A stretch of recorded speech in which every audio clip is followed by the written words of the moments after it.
여러분 반갑습니다.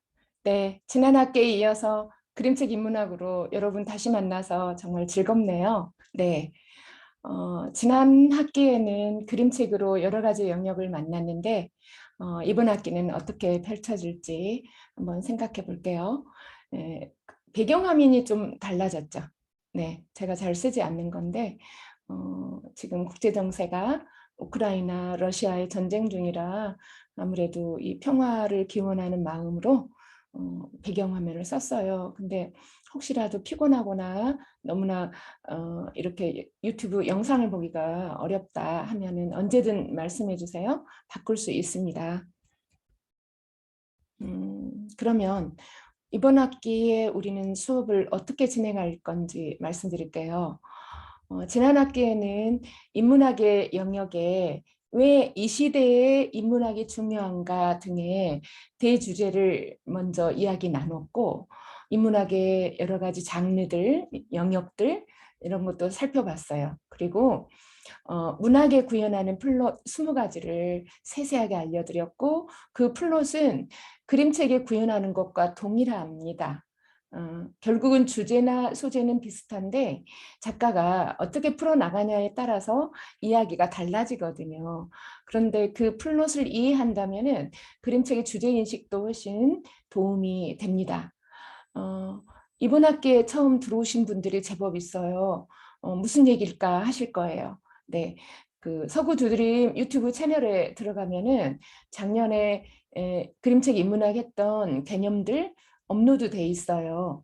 1강부터 3강까지 인문학이란 무엇인지에 대해서, 그리고 그림책의 인문학에 대해서 한 3강 정도에 구체적으로 되어 있으니까 궁금하시면은 거기에 들어와 보시면 좋겠어요. 지난 학기에 참고하시고, 예를 든다면 그림 하나 봐볼까요? 네. 2021년에 이야기꽃에서 신간한 엄마의 계절이라는 작품인데, 이 등장인물의 시선이 독자를 보고 있나요? 네, 보고 있지 않죠. 독자 넘어 그 다른 곳을 보고 있어요.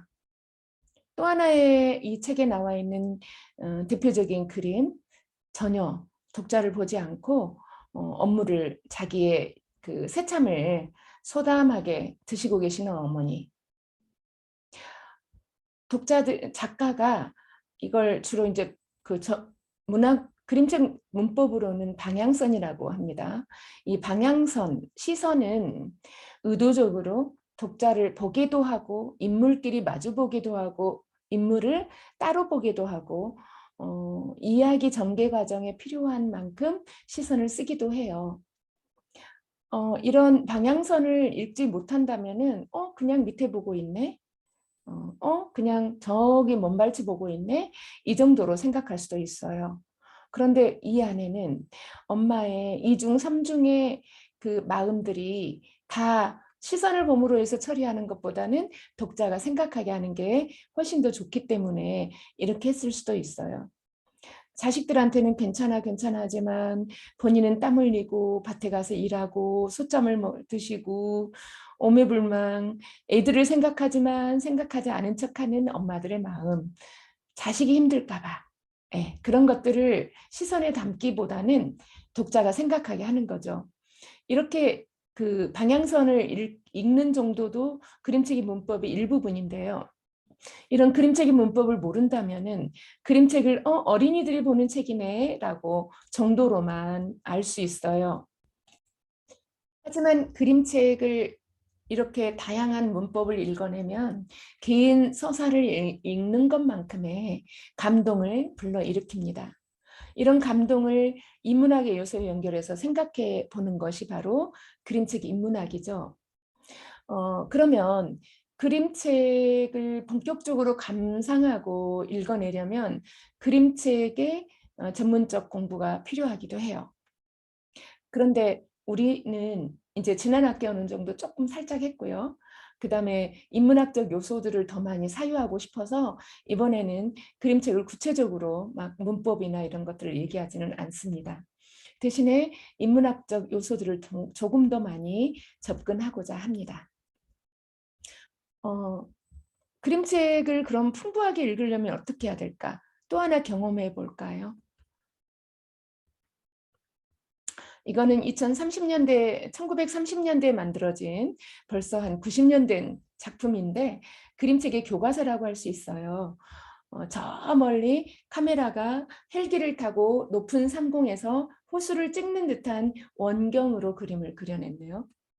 그만큼 이렇게 이 오리 가족들이 집을 이사하고 알을 낳고 키우고 또 돌아오고 이 과정을 면밀히 보여주기 위해서 다양한 영화 다큐멘터리 형식의 기법을 그려야 하다 보니 다양한 카메라의 줌인 아웃을 썼어요.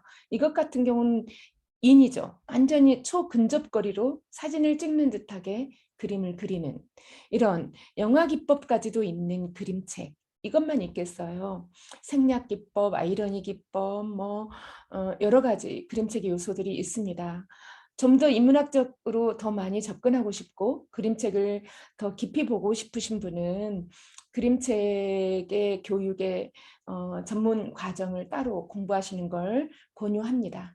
이 시간에는 인문학도 보기 벅차기 때문에 그림책 조금, 인문학 조금 이렇게 하기는 어려워요. 그래서 제가 아예 여러분들께 감상을 고스란히 알려드리고 인문학을 얘기 나누는 차원으로 가겠습니다. 이제 수업을 그러면 어떻게 진행할까요? 바로 10강까지 진행하는데 인문학의 요소의 5개를 만나게 될 거예요. 주로 인간의 삶, 희로애락을 다루는 것, 우리가 결국은 인간은 기계 세상에 만나면서 소외되고 자녀를 조금밖에 낳지 않으니까 더욱더 소외되고 그다음에 이웃과 단절되고 그러면서 인간이 기본적으로 감정을 교류하는 사회적 동물인데 그게 단절되니까 외로움 또 마음의 병을 앓게 되잖아요. 그걸 예방하기 위해서는 그림책을 통해 인간의 삶을 구체적으로 들여다봐야겠어요. 그리고 그림책 속에 나와 있는 희로애락을 만나면서 나에게 예방주사를 맞는 차원의 그런 접근을 해보도록 할게요.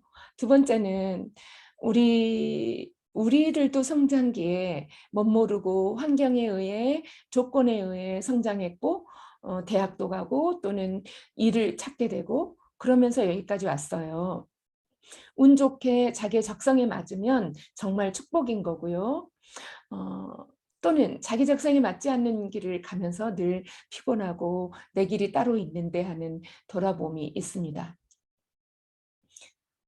아이들은 한 자녀, 두 자녀만 낳다 보니까 아이가 욕구를 갖기도 전에 부모님이 너무 많이 충족을 해주어서 하고 싶은 일이 없는 애들이 너무너무 많아요.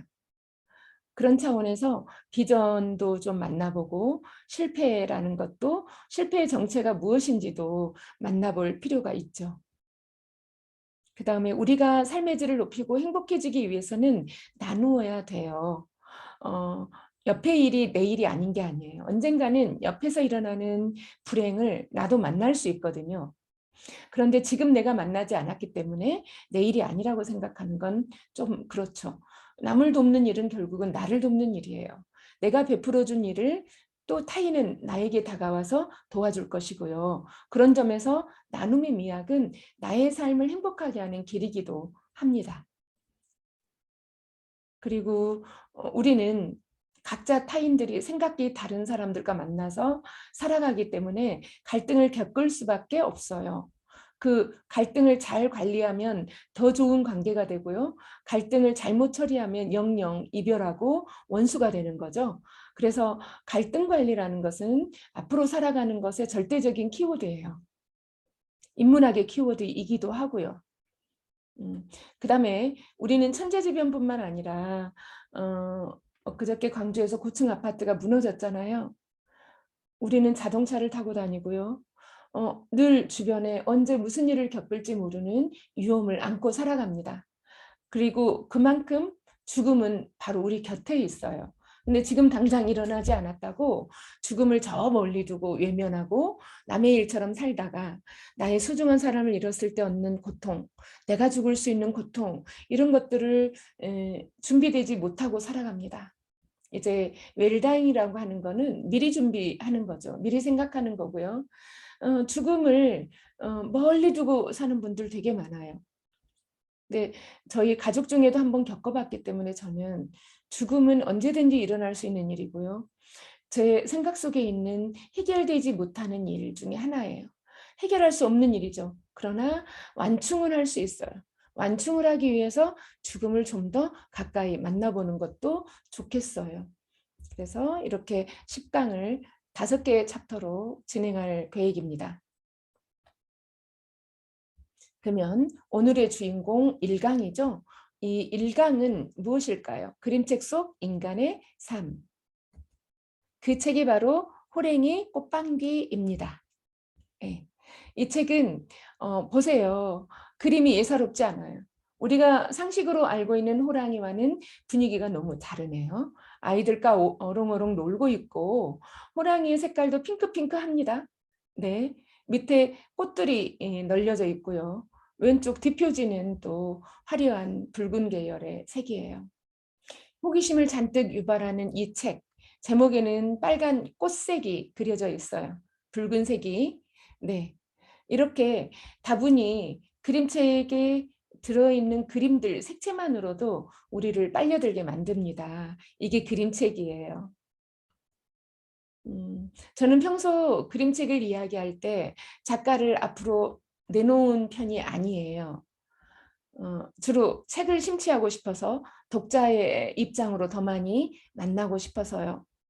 근데 이 책만큼은 제작 과정이 아주 특별해서 글작가, 그림작가, 편집인들의 수고를 여러분들한테 얘기해야 되니까 작가를 얘기하지 않을 수가 없어요. 네, 글작가와 그림작가의 환상의 콤비, 그 다음에 편집인의 탁월한 선택, 이걸 한번 먼저 언급할게요. 이런 이홍원 화가를 이홍윤으로 잘못 썼습니다. 화가님이 보시면은 진짜 난처합니다. 그런데 다시 갈 수 없어서 계속 가겠습니다. 양해를 구하고요. 이홍원 화가님이 그림을 그리셨는데 이 이홍원 화가님과 글작가님 박윤규 동화작가의 만남은 이 아름다운 책을 우리들에게 선물할 수 있는 중요한 콤비였죠. 네. 먼저 이홍원 화가님을 먼저 설명한다면 우리에게는 나는 아직도 아픕니다로 먼저 노출돼 있어요. 광주인들에게는 5.18이 가슴에 늘 한쪽의 부분으로 잡고 있는데 우리 여기 수강하시는 분들 중에는 다른 지역에 계신 분들도 있잖아요. 그렇지만 조금 더 근접하게 5.18을 만나보시면 나는 아직도 아픕니다 같은 경우는 이 책이 나오기 이전까지는 주로 책들이 피해자의 중심으로 많이 그려져 있어요. 그런데 최유정 동화 작가가 글을 썼을 때 모두 다 피해자의 관점으로 괴엄군의 죄책감을 드러내면서 군부 독재 피해자들의 좌절을 고통을 글로 써놨고 이홍원 화가는 특유의 그림으로 그 절망, 좌절, 그리고 서로를 마주함으로 인해서 독자들이 계엄군 역시 군부 독재의 피해자일 수 있구나. 직접 그 진실을 드러내지는 않고도 평생 동안 죄책감에 시달렸겠구나. 그리고 그때 피해자가 고스란히 갖고 있는 트라우마, 이 책을 보면 굉장히 가슴이 아파요. 이렇게 이홍원 화가는 먼저 우리와 만났고 그 사이에 마동이라는 창작 마을에서 작업실을 갖고 있는데 거기에 호랑이, 꽃을 사랑하는 호랑이 그림을 어마어마하게 그려놓았던 거예요. 그 그림들은 환지로 겹겹이 덧대서 질감을 만들고 손끝에 독자가 엠보를 느낄 정도로 볼링감이 있어요. 볼륨감을 주어졌는데 그 수고로움은 어마어마하겠죠. 한 장의 그림을 그리는 것도 힘드는데 몇 장의 한지를 덧대고 덧대서 두께를 확보하고 그 위에 볼륨감을 만든 이런 수고, 그거를 알아봐준 분이 바로 동화작가 박윤규입니다. 박윤규 작가님은 중앙대에서 이제 문예 창작 공부를 하고 다수의 문학상을 수상한 중견 작가예요. 그러다가 이홍원 화가의 작업실에 가서 수많은 호랑이 그림을 보시고 몇 년 동안 이야기를 나누고 또 나누면서 재탄생하고 공을 들이고 꽃을 사랑한 호랑이 연작 그림을 그림책으로 다시 태어나게 한 거죠. 뭐 호랑이 등을 타고 노는 아이, 그리고 호랑이, 꽃무늬 줄무늬의 호랑이, 사랑스럽게 뛰노는 호랑이, 꽃향기를 맡는 호랑이. 박윤규 동화 작가가 아니었으면 지금도 이홍원 화가 작업실에가 이렇게 서서 사랑을 뿜뿜 뿜어내고 있지 않을까요? 이 그림에는 공포스러운 호랑이는 없어요. 사랑스럽고 다정하고 그리고 우리나라 민족성이 가득 들어있는 호랑이. 그거를 두 분이 기획을 하고 그걸 알아봐 준 분이 편집자죠. 개수나무 출판사. 그래서 출판사와 글작가, 그림작가가 환상의 콤비를 이루어서 탄생된 작품입니다. 대체로 글작가와 그림작가가 다를 경우에는 글이 먼저 나오는 경우가 많고 그림이 나중에 붙거든요. 그런데 이것은 특이하게도 이미 이홍원 화가님이 그려놓은 꽃을 사랑하는 화가 호랑이 시리즈를 발견하고 글을 붙인 작품이죠. 이게 이제 너무 멋있는 거예요. 이 책은 면지부터 본문 내용을 암시하고 알려주는 구성을 하고 있어요. 면지가 왼쪽 면과 오른쪽 면이 있는데 두 면지는 이렇게 대칭을 이루고 있거든요. 똑같이. 그러니까 이쪽의 네모와 이쪽의 네모가 만나서 한 네모를 이루는데 네모 가장자리에 꽃그림들이 그려져 있고요. 그 위에는 새 두 마리가 그려져 있어요. 그리고 가운데 꽃그림 두 개랑 이렇게 또 하나가 이렇게 삼각을 트라이앵글을 이루고 있는데 궁금증을 유발해요. 뒤의 면지도 똑같이 그려져 있거든요. 도대체 이 네 기퉁에 있는 꽃들은 뭐지? 가운데 트라이앵글을 이루고 있는 이 꽃들은, 위의 새들은 궁금하지 않나요? 그리고 이제 본격적으로 이야기가 시작되는 것은 첫 페이지인데요. 첫 일면에서 깊고 깊은 산속에 목소리가 천국 같은 호랑이가 살았다라고 글이 써져 있는데 그림은 독자의 시선이 저 높은 상공에서 울창한 산을 내려다보는 듯한 원경으로 그려져 있어요. 아까 그림책이 영화 기법처럼 카메라 앵글 기법을 쓴다 기억나시죠? 예, 그것처럼 이 책도 그 장면이 그려져 있네요. 그래서 저 높은 멀리에서 산 하나를 바라보고 있으면 노란 꽃, 하얀 꽃, 또 다른 꽃들이 이렇게 줄을 지어서 나란나란하게 초록색이랑 분리되어 있어요. 섞이지 않고 질서정연하게 각자의 위치에서 바위들까지도. 하지만 마지막 면에는 뒷면지 말고요. 본문 마지막 면에는 비슷한 그림이 그려져 있는데 색채들이 섞여 있고 또 라인도 달라져 있고 앞면지와 뒷면지의 그림을 유심히 앞면과 뒷면을 유심히 살펴보면은 본문 내용이 예측 가능하고 호기심을 유발해요. 그러니까 어떻게 이렇게 섞여져 있지? 그리고 라인도 섞여져 있고 바위도 달라져 있네. 첫면과 마지막 면이 이렇게 되어 있다면 속 내용은 또 들여다볼 수밖에 없는 상황이죠. 호랑이가 어우렁어우렁 살고 싶은데 다가가면요. 이렇게 다가가면 까치가 숲을 향해 소리칩니다. 호랑이가 나타났다. 그러면 동물들이 숨느라고 바빠요. 그리고 호랑이는 도대체 자기가 다가가면 왜 숨는지 고민이 되는 거예요. 혼자 독백으로 어우렁어우렁 살고 싶은데 재밌지 않아요? 이게 이제 박윤규 글작가의 문장의 맛이 제대로 드러나는 거죠. 운율이라든지 순 우리말의 감성을 지니고 정신적인 그 호랑이의 이미지를 더욱 살려줘요. 민족 정신의 호랑이를. 그래서 호랑이가 고민하고 있는데 도대체 왜 그럴까? 그러니까 산까치들이 다가와서 너에게는 냄새가 나. 무서운 냄새. 똥 냄새도 방귀 냄새도 무서워. 막 이렇게 말합니다. 호랑이는 자기 몸을 살펴요. 왜 냄새가 나는 건지 모르겠다고. 보세요. 이때 이런 상황이 호랑이의 속마음은 어떨까? 산까치와 호랑이의 관계는요. 그리고 그것을 엠보 효과로 처리하는 것. 잠깐 제가 팁을 드린다면 편집자는 큰 그림을 하나 그리고 뒤에 이어서 6 정도의 화면에다가는 왼쪽과 오른쪽을 그림을 쪼개서 또 넣어놨어요. 이렇게 연결되고 또 큰 그림 하나가 나오고 이렇게 진행하는 재미도 쏠쏠합니다. 배려하는 거죠. 그림이 훼손되지 않게.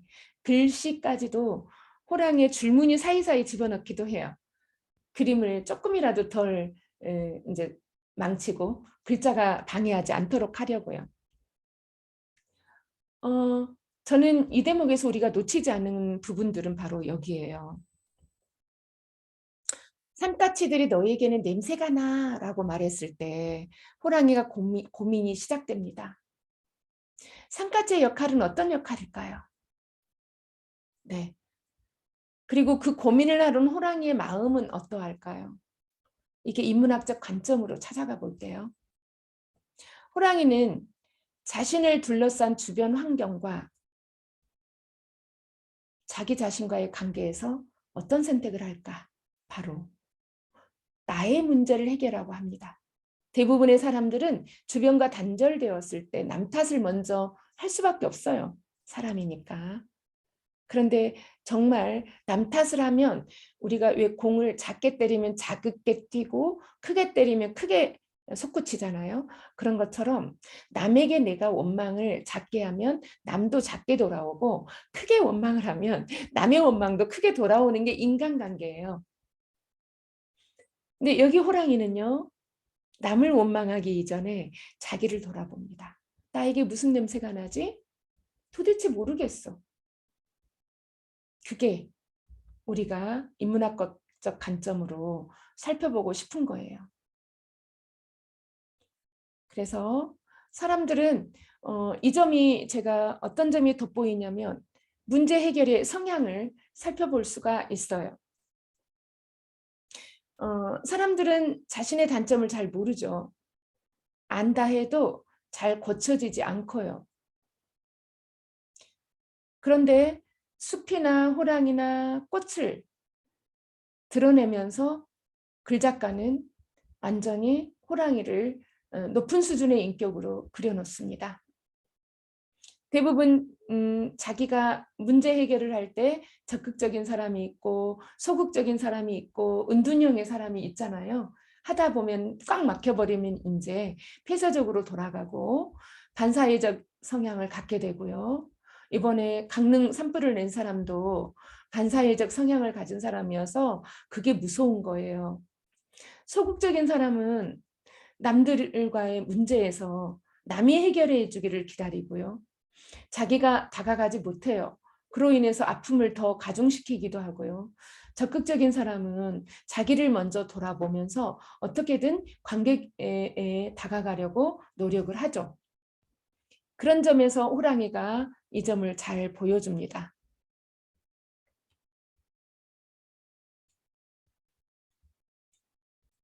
이제 호랑이는 자신의 문제를 해결하려고 노력하겠죠.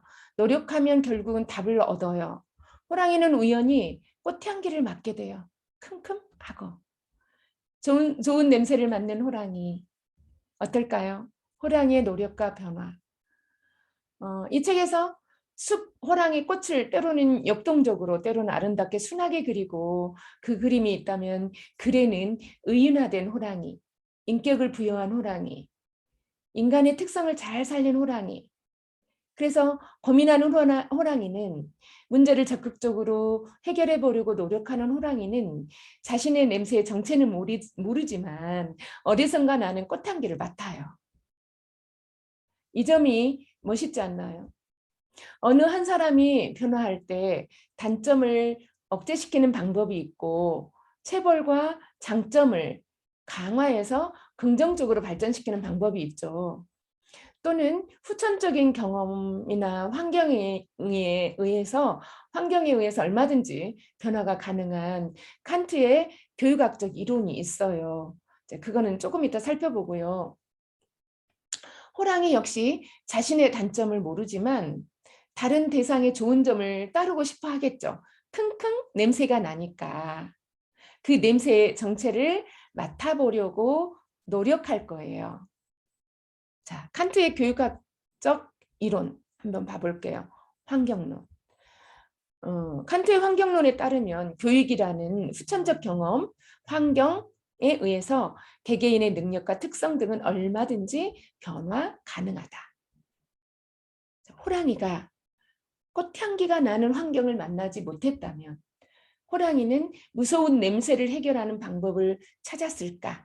이것과 연결이 충분히 되는 점입니다.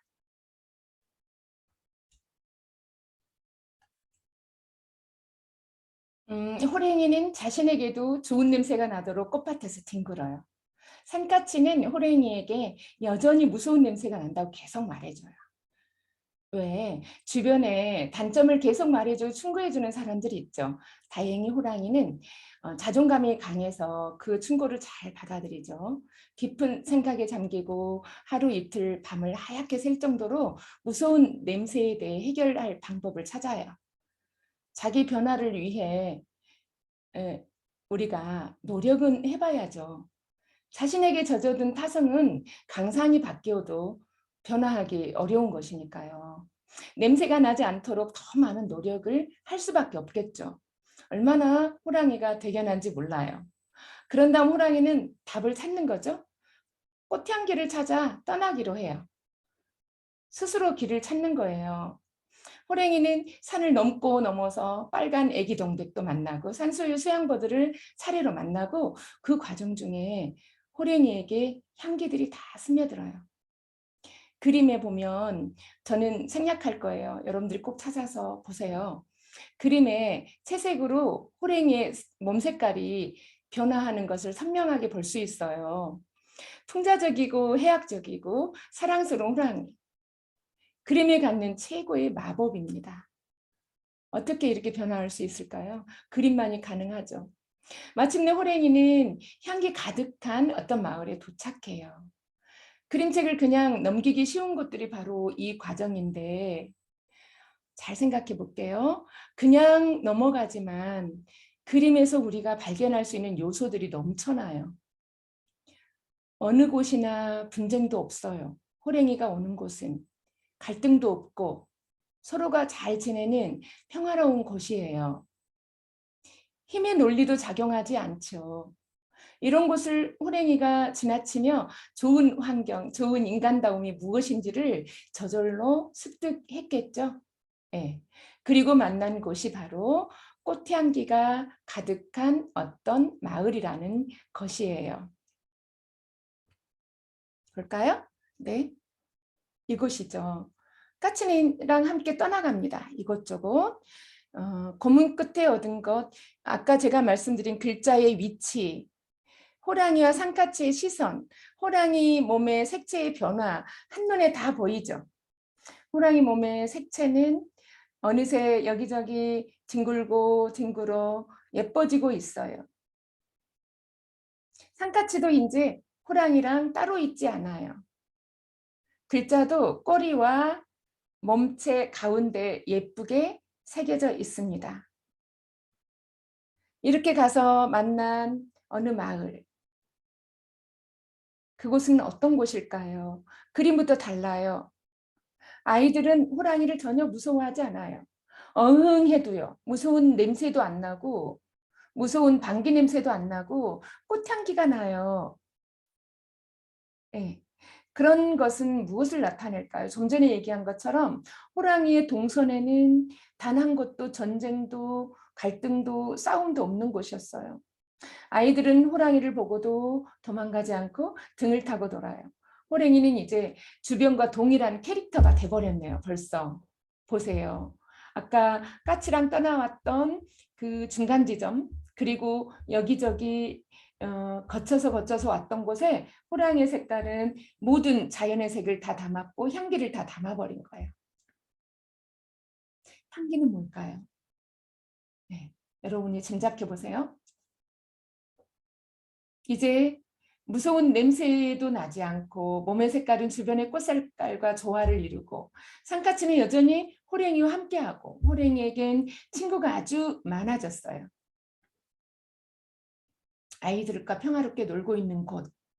어쩜 우리가 가장 꿈꾸는 곳인지도 모르겠어요. 네, 호랭이의 변화도 이 책의 주요 관전 포인트입니다.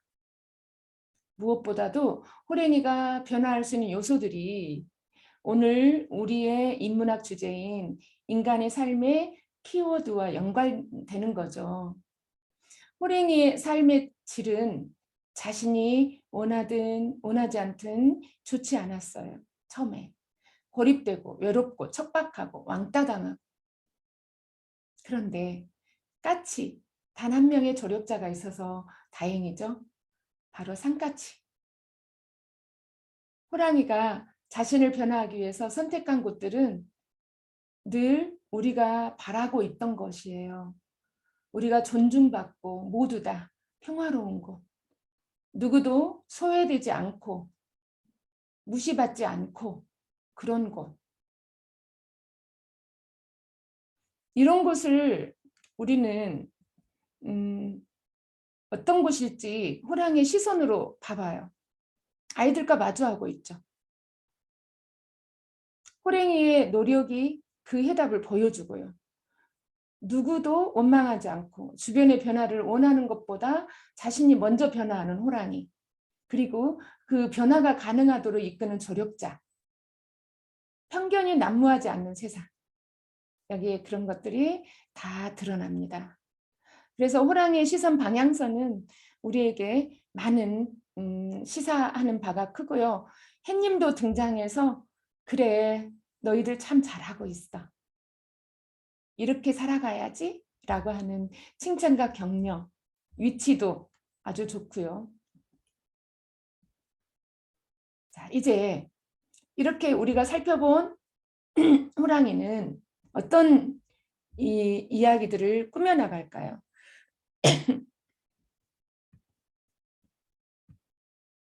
그림책 속의 관점 포인트를, 인문학 관점 포인트를 다시 구체적으로 언급하면 그림책 속에 생략된 소외와 외로움의 이유, 호랑이는 왜 생략되고 소외되었을까? 아니, 왜 소외되었고 외로웠을까? 왜 친구들이 거부했을까? 이거를 인물로 불러올게요. 호랑이로 아니고. 호랑이라는 이미지는 우리들 주변에는 포악하고 과격하고 왠지 윽박지르고 그런 존재들로 보일 수 있어요. 그런데 속은 연약하고 남들에게 베풀기를 좋아하고 남들과 함께 살고 싶기를 좋아하는 호랑이. 그런 사람이죠. 아니면 호랑이가 이렇게 되기까지 주변의 친구들에게 폭행을 저질렀거나 불편함을 주었거나 싫어할 수 있는 여기서 무서운 냄새가 갖고 있는 요소들이 바로 그런 지점들이죠. 그런 것 속에서 소외를 당한 호랑이는 다행스럽게도 자기 반성을 했어요. 그런데 자기 반성을 못하고 그걸 무마하고 덮으려고 더 큰 폭행을 저지르고 더 큰 욱박지름이 생긴다면 호랑이는 영원히 고립될 수밖에 없겠죠. 얼마나 다행이에요. 그런 이유를 우리가 짐작해 볼 수가 있고요. 아니면 이거는 호랑이의 입장으로 자기 반성으로 봤다면 친구들의 편견도 무시할 수가 없어요. 친구들은 어떻게 편견을 했을까요? 그냥 외모와 풍채와 목소리와 느낌으로 아예 냄새가 난다고 규정해버리는 시선들, 이런 것들도 관점 포인트에 충분히 들어갈 수가 있어요. 그런데 여기에서 친구들의 노력은 많이 배제되어 있고 언급되지 않고 글의 흐름상 보면은 호랑이의 노력으로 많이 비중이 실려져 있기 때문에 우리도 그쪽으로 맞추어서 본다면 상황을 극복하기 위한 노력 얼마나 좋아요. 우리는 어려움에 처해있을 때 상황을 얼마나 극복하는지를 돌아볼 수 있는 요소들이 충분히 있죠. 그리고 아까 말씀드린 것처럼 길을 안내하는 조력자도 있고요. 꽃향기에서 전해지는 진정한 지향. 꽃향기 뭐예요? 함께 살자. 조금 베풀자. 남에게. 내가 조금 피해를 보더라도 다른 사람에게 베풀고 보듬자. 이것이 바로 우리가 세상을 함께 살아가는 좋은 향기야. 이런 것들이 충분히 내포되고 있고 우리가 알아볼 수 있는 요소들입니다. 그래서 인간의 삶을 우리는 선택하여 판단하고 선택해서 자기의 삶을 이끌어가게 되는데 거기에는 많은 요소들이 있죠. 인간의 생활이 기본적인 존재는 주로 이제 유의적 존재가 있어요. 우리 안에는 유의적 존재가 있는데 뭐 주로 이제 스포츠나 영화 감상, 즐거움을 갖고자 하는 존재. 이것도 우리가 무시할 수 없는 거예요. 필요하죠. 여러분은 여기에서 나의 즐거움을 갖추게 하는 존재는 어떤 것들이 숨어 있나요? 저는 주로 이제 스포츠 감상한다거나 영화 감상으로 즐거움을 많이 가져가요. 드라마나 이런 것보다. 또 때로는 타임아웃을 여행을 다니거나 그런 것들도 유의적 존재로서 저를 이어가고 있죠. 그 다음에 인간은 사회적 존재이기도 해요. 여러 사람이 함께 모여 생활하기 때문에 도움을 주고받아요.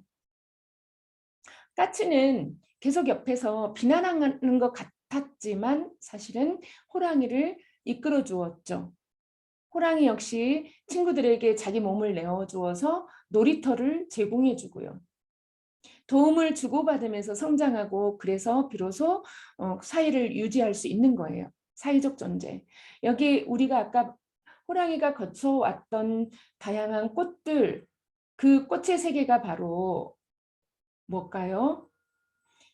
우리가 구현하고 싶은 세상인 거죠. 그리고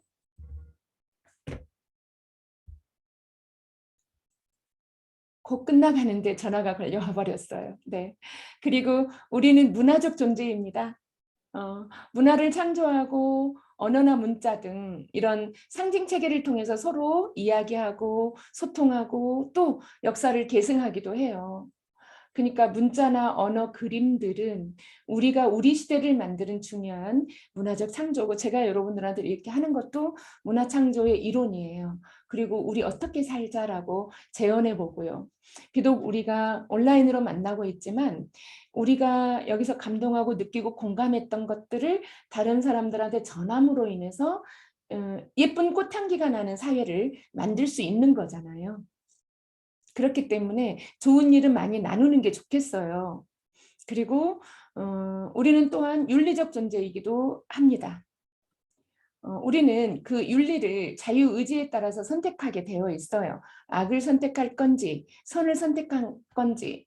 그래서 어쩌다 악과 선은 종이 한 장 차이라고 했지 않나요? 그래서 어쩌다 악을 선택했으면은 자신의 행동을 반성하고 또한 돌아보고 이게 인간의 진짜 중요한 윤리적 존재라고 할 수 있겠어요. 그래서 인간스럽게 살아가게 하는 것. 다행히 여기에 호랭이는 윤리적 존재로 자기에게 무서운 냄새가 난다고 하니까 자기가 의도하지 않았는데 친구들에게 악행을 저지른 사람처럼 보였다. 억울해서 나 그러지 않았어 라고 소리치는 게 아니라 자기 모습을 돌아보고 그 냄새를 좋은 냄새로 바꿀 수 있는 인간다운 삶을 추구한 거죠. 그래서 우리는 호랑이의 모습으로 우리에게 이입을 해서 내가 남들과 부딪히고 깨지고 나쁜 영향을 주는 것에 윤리적 존재로서 어떻게 거듭나는지를 돌아볼 필요가 있습니다.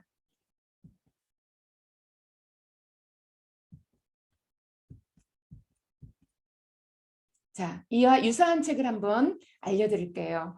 봄의 초대. 굉장히 따끈한 책이고요. 그제 나현정 작가의 북토크를 들었는데 그림의 제작 과정을 들으니까 너무 재밌었거든요. 그런데 이 그림책 안에는 그냥 선하게 친구들을 초대하고 선하게 친구들과 함께 가고 나누고 여기에는 분쟁도 갈등도 없고 아주 평화롭게 살아가는 모습이 그려져 있어요. 더구나 그림까지 아름다워요. 그래서 호랭이의 꽃방귀가 토속적인 우리 민족 그림으로 보인다면, 전통 그림으로 보인다면 이 그림은 또 굉장히 서양화적 기법이죠. 어, 그 호랭이 꽃방귀가 동양화적 기법을 쓰고 엠보가 있었다면 여기는 이제 색깔로서 크레용으로 색연필로 입체감을 드러내는 특징을 갖고 있습니다. 사과가 쿵은 제가 세계의 명작이고 남녀노소가 다 봐야 하는 책으로 강조해요. 이게 그 필독도서로 온라인 서점에는 영유아 책으로 분류되어 있거든요. 그럴 수밖에 없는 게 들어가서 반복구가 계속 나오고요. 두더지가 먼저 이 사과를 발견했는데 그 옆에 벌과 나비가 찾아오고 개미가 찾아오고 초식동물이 찾아오고 육식동물이 찾아오고 다 찾아와서 이제 먹는 거고 비가 오는 위기에 처했을 때 그 사과라는 깡지만 남아있는 그 속에서 비를 피하는 이야기 모르는 사람이 없을 정도로 스테디셀러죠. 그런데 운율과 그다음에 반복구를 웃고 즐기는 사이에 이 안에는 우리를 쿵 때리는 인문학적 키워드가 있어요. 서로의 존재를 존중해주고 나누고 배려해주는 것. 누구도 과욕을 부리지 않는 것. 자기가 먹을 것만큼만 먹는 것. 이 안에는 큰 동물, 작은 동물의 위계 질서가 없어요. 모두 다 함께해요. 아까 그 호랭이 꽃방귀 안에 꽃들이 이어져 있는 아름다운 세계, 우리가 바라는 그런 평화로운 세계인 것처럼 사과가 쿵 안에도 그렇게 전쟁이 없는 먹을거리 때문에 싸우지 않는 평화가 구축되어 있어요. 이 책을 보면서 아이들에게 분배라든지 배려라든지 질서라든지 나눔을 배울 수 있겠어요.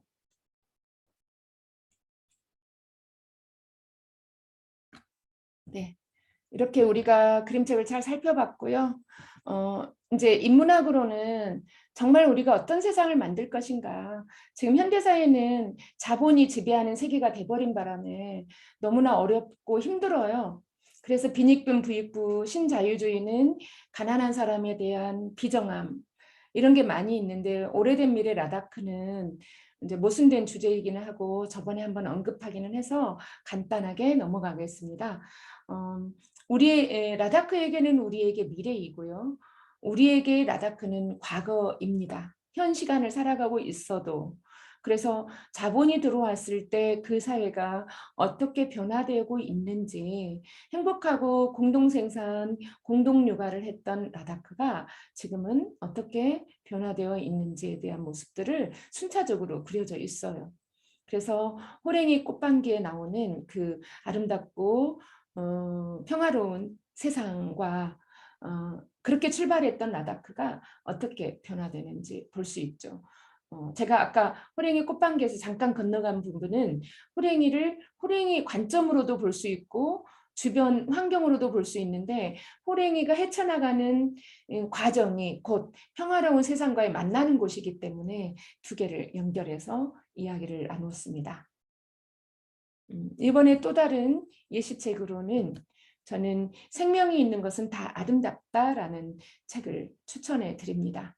여기에서 최재천 교수는 꿀벌 세계에서 얼마나 철저한 질서를 지키고 있는지 그리고 다른 동물들이 더 약한 동물을 짓밟지 않고 자기가 공동체를 이루면서 어떻게 평화를 유지해 나가고 있는지 그리고 나약한 존재가 어떻게 거듭나고 있는지 이런 인간의 질서를 정말 멋있게 그려놨거든요. 그래서 이렇게 함께 본다면 여러분들이 인문학적 시각이 훨씬 더 넓어질 것이라고 생각합니다. 이렇게 첫 책을 인간의 삶으로 만나봤습니다. 여러분 어떻게 많은 걸 느끼셨나요? 제가 또 몇 개월 쉬었다가 돌아오니까 전화도 걸려오고 하다가 버벅대기는 했습니다. 그런데 한 차씩 한 차씩 더 또 능숙해지리라고 생각을 합니다. 그리고요, 여러분들이 방금 나눈 호랭이 꽃방귀에 대한 감동을 다른 사람들과 나눠주시기 바랍니다. 유튜브 채널에 댓글을 달아주거나 대동문 밴드에 후기 글을 올려주시면 단톡방에 올렸듯이 여러 가지 이벤트도 진행하겠습니다. 여러분 다음 시간에 또 뵙겠습니다. 감사합니다.